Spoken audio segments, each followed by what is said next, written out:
কাউকে আমৃত্যু কারাদণ্ড দেওয়া হচ্ছে, আমৃত্যু মানে তো মৃত্যু আগে পর্যন্ত, সেইখানে সংশোধনের জায়গাটা কোথায় থাকছে? যে আমার যদি মনের মধ্যে একটা রিপারকেশন হয় যে আমি যেটা করেছি ভুল করেছি আর করব না, আমার তো ছাড়া পাওয়ার জায়গা নেই, তাহলে এই আমৃত্যু কথাটা আইনগতভাবে কিভাবে ব্যাখ্যা করবেন? এটা বেসিক্যালি একটু প্যারাডক্স।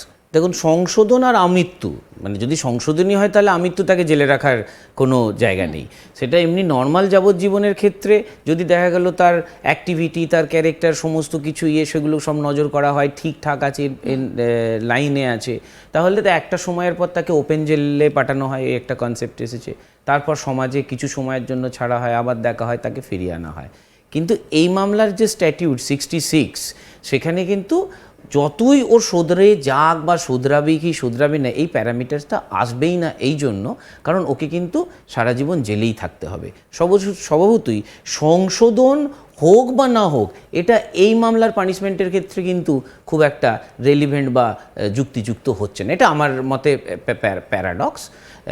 কিন্তু তাকে যদি সংশোধনের সুযোগ তখনই দেওয়া যায় যদি সেই সংশোধন ফ্রুটফুল হয়। এখানে কিন্তু সেরকম কোনো জায়গা নেই। এখানে প্যারোলে মুক্তির কোনো রকম কোনো জায়গা থাকে কি, যেখানে আমৃত্যু কারাবাসের নির্দেশ দেওয়া হয়? যেখানে, কারণ মুখ্যমন্ত্রী বলেছেন অনেককে দেখেছি যে যাবজ্জীবন দেওয়া হচ্ছে কিন্তু প্যারোলে বেরিয়ে আসছে, এই আমৃত্যু কারাবাসে কি প্যারোলের ব্যাপারটা থাকে? দেখুন, প্যারোল একটা ডিফারেন্ট কনসেপ্ট। প্যারোল কনসেপ্ট আর আপনার আমৃত্যু যাবজ্জীবন এবং যাবজ্জীবন এটা একটা স্কুল, আর parole is a different school. তো স্বভাবতই যে কনটেক্সট থেকে বলতে চাইছেন যে এই লোকটি কে জেলে রাখা এই জন্য দরকার নেই যে এই লোকটি স্টেটের বোঝা, এই যে প্যারামিটার, এই যে কনসেপ্ট থেকে বলছেন, তাতে কিন্তু প্যারোলে মুক্তি পাওয়ার সম্ভাবনাটা, প্যারোলটা কিন্তু অ্যাডমিনিস্ট্রেটিভ একটা ফাংশন।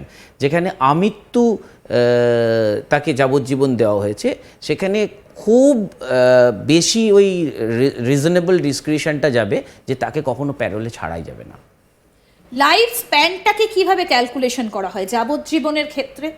অনেক ক্ষেত্রে দেখা যায় যে নির্ধারিত যা সময় ছিল যাবজ্জীবনের ক্ষেত্রে, এটা আগে হয়তো জেল থেকে অনেকটা বেরিয়ে আসছে, কিংবা ওই যে বলে যে ছুটি জমেছে অনেক, এইভাবে লাইফ স্প্যানটা কি করে মাপা হয়? দেখুন, শুধু যদি যাবজ্জীবন থাকে তাহলে ওই যে বললাম অ্যাডমিনিস্ট্রেটিভ ডিসিশন, একখানা 14 বছর পর একটা কমিটি বসে, সেই কমিটি যদি মনে করে যে ওকে এই সময় অ্যাডমিনিস্ট্রেশন থেকে ওকে ছেড়ে দেওয়া যাবে কিনা, সেটা কিন্তু দীর্ঘ 14 বছরের তার রেকর্ড চেক করার পর, মানে জেলে রেকর্ড চেক করার পর। আর একজন কনভিক্টেড আসামি ইন দ্য মিন টাইম, আপনি আগে যেটা বললেন সেটা প্যারোল পাবে কি না পাবে না, সেটাও তার কি অফেন্স, কি গ্রিভিয়াস অফেন্স, স্ট্যাটিউট কি বলছে তার উপরে ডিপেন্ড করবে। তো এই হিসেবে এই মামলায় যেহেতু আমৃত্যু মৃত্যুদণ্ড, সেখানে কিন্তু তার ওই ছুটি জমা বা তার কে ছেড়ে দেওয়ার এই 14 বছর বা 20 বছর, 14 বছরে হয়তো প্রথমবার দেখা হয়, কিন্তু তারপরে 18 বছর, 20 বছর, 25 বছরে বারবার তাকে ইভ্যালুয়েট করা যেতে পারে তার ক্যারেক্টার কী আছে, এবং অ্যাডমিনিস্ট্রেশন সেটা করে। বহু ক্ষেত্রে এটাও দেখা যায় শুধু যাবজ্জীবন আছে কিন্তু সে জেলেই মারা গেছে, তাকে 14 বছর বা 20 বছর পরেও ছাড়া হয়নি। এরকম প্রচুর কেসের আমাদের উদাহরণ আছে, হাইকোর্ট, সুপ্রিম কোর্টের প্রচুর। সঞ্জয়ের ক্ষেত্রে কি কোনোটাই প্রযোজ্য নয়? না, সঞ্জয়ের ক্ষেত্রে ও আজকের যে অর্ডারটা রয়েছে তাতে আইদার এটা মৃত্যুদণ্ডের দিকে যাবে, যেটা বললাম প্রবাবিলিটি প্রচণ্ড হয়, অথবা ও ওই জেলে থেকেই যত বছরই তার বাকি জীবনটা কাটবে, সেই কত বছর বাঁচবে যাই হোক, সেটা কিন্তু তাকে জেলেই থাকতে হবে। কোথাও কি, আপনি তো প্রথম থেকে এই কেসটা দেখেছেন, আইনজীবী হিসেবে একরকমভাবে দেখা, সাধারণ মানুষের একরকম দেখা, আমাদের সাংবাদিকতার চোখ দিয়ে আরেক রকমভাবে দেখা, আপনি আইনের চোখ দিয়ে পুরো কেসটা দেখেছেন।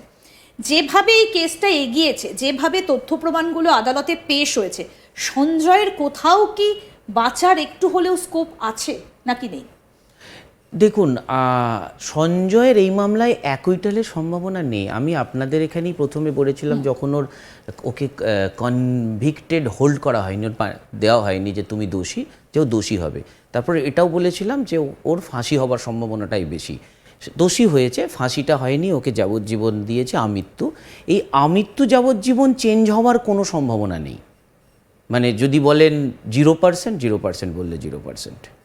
কিন্তু কনভিকশন ফর ক্যাপিটাল পানিশমেন্ট, যেটার সম্ভাবনা, যেটা আপনাকে একটু আগে বললাম, প্রচণ্ড হয়। কিন্তু কোনোভাবেই এ দুটোর বাইরে অন্য কিছু হবার সম্ভাবনা নেই।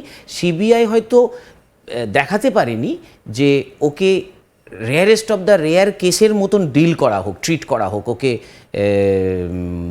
ক্যাপিটাল পানিশমেন্ট দেওয়া হোক, কিন্তু এতটুকু দেখাতে পেরেছে বিয়ন্ড রিজনেবল ডাউট যে ও দোষী, এ ব্যাপারে কোনো সন্দেহ নেই।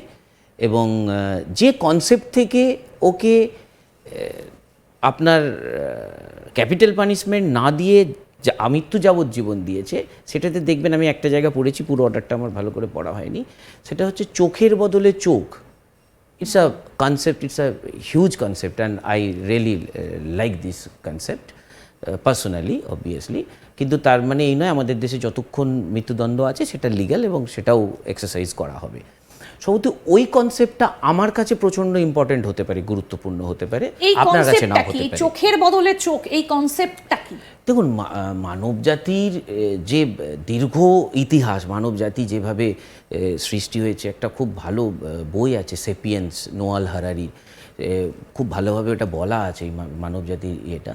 মানব জাতি কিন্তু এত বছর ধরে বেঁচে এসেছে ভালোবাসা দিয়ে, ঘেন্না দিয়ে বা খুনের বদলে খুন দিয়ে নয়। যদি খুনের বদলে খুন হতো এবং এই কনসেপ্টটা মানবজাতি মেজরলি যদি অ্যাকসেপ্ট করতো, আজকে কিন্তু পৃথিবীতে মানুষ থাকতো না। মানুষ কিন্তু ভালোবাসা দিয়েই চলে এসেছে। এবার সেই যে কনসেপ্ট থেকে দেখবেন বহু উন্নত দেশে কিন্তু ফাঁসি উঠে গেছে। আবার ফাঁসি যে দেশে উঠে গেছে, দেওয়া হয় না অনেক জায়গাতে, প্রাণদণ্ড দেওয়া হয় না, thank you for correcting me, সেখানে প্রাণদণ্ড দেওয়া হয় না। এবং দেখা গেছে যে সমস্ত দেশে প্রাণদণ্ড দেওয়া হয় না সেখানকার কিন্তু ক্রাইম রেটও কম। সহজেই এটা আমার একেবারে ইন্ডিভিজুয়াল ডিসক্রিশন, আমি এই কনসেপ্টটাকে কিভাবে নিচ্ছি, এবং দুটো কনসেপ্টের মধ্যেই কিন্তু খুব বেশি ভুল বা ঠিক নেই যে আমি একটা এক্সাম্পল সেট করব যাতে আর একজনকেও এই অফেন্সটা না করে, এবং দুটোই জুডিশিয়াল প্রসেস। তো ইনি কিন্তু ওই প্রসেসটাতে অনেক বেশি বিশ্বাসী, যেখানে একজনের প্রাণের বদলে, এই যে আপনাকে তখন প্রথমে বলেছিলাম, এটা কিন্তু সময় অনুযায়ী, দেশ অনুযায়ী, 50 বছর আগে যে কনসেপ্টটা থাকে রেয়ারেস্ট অফ দ্য রেয়ার কেসে, এটা কিন্তু চেঞ্জেবল কনসেপ্ট। এই কনসেপ্টটা একেবারে ফিক্স নয়। এই কনসেপ্টটা আপনার জাজমেন্ট অনুযায়ী চেঞ্জ হবে, সিচুয়েশন অনুযায়ী চেঞ্জ হবে, সময় অনুযায়ী চেঞ্জ হবে, এবং দেশ বা জায়গা অনুযায়ী চেঞ্জ হতে থাকে। কিন্তু একটা কথা বারবার করে আমরা দেখি যে খুব তাড়াতাড়ি ফাস্ট ট্র্যাক কোর্টে শিয়ালদাতে এই রায়টা বিচারক দিয়েছেন, খুব তাড়াতাড়ি, কারণ আগস্ট থেকে জানুয়ারি মাসের 18 তারিখের মধ্যে রায় হয়ে গেছে, 20 তারিখে সাজা ঘোষণা হয়ে গেছে।